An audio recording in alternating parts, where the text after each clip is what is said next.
Goeiemôre, wat 'n wonderlike voorreg om weer op hierdie Saterdagoggend met u te kan praat. Dis vandag 16 Mei 2026 en ek wil graag die volgende vraag vir jou vra en ek wil dit pertinent stel dat ek eers met myself praat.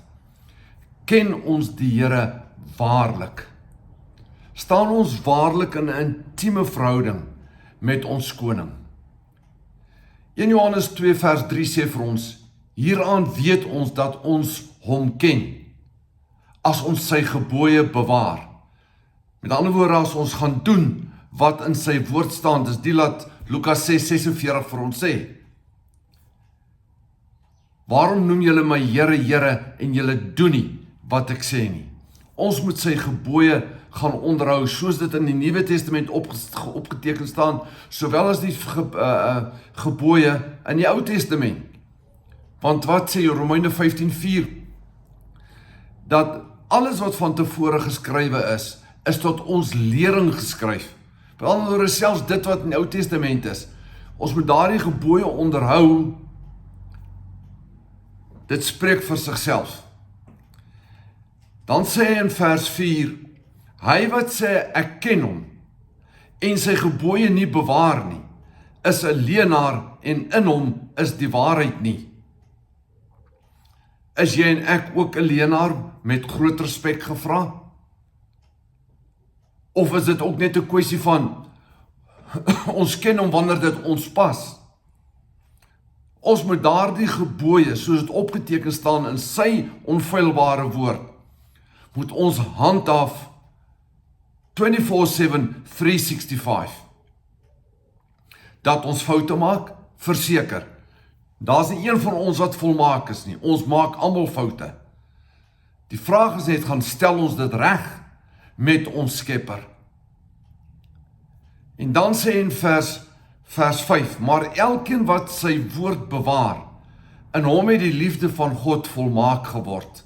Vers 6, hy wat sê dat hy in hom bly, behoort self ook so te wandel, soos hy gewandel het. Ek en jy moet gaan in die voetspore wat ons koning hier op aarde tydens sy kort aardse bestaan bewandel het, moet ons gaan loop.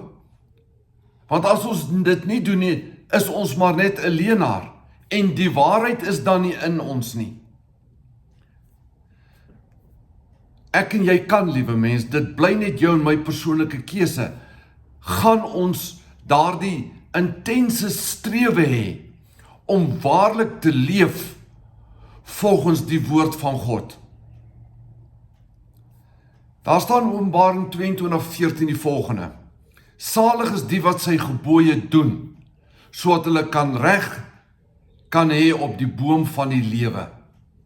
Salig, geseënd is die een wat sy gebooie gaan doen. Met ander woorde, dit gaan leef. Verskoning. Ek en jy kan. Soos ek reeds gesê het, dit bly net jou en my persoonlike keuse. Die vraag is net, waar speel jou en my lewe af? Onder watter boom?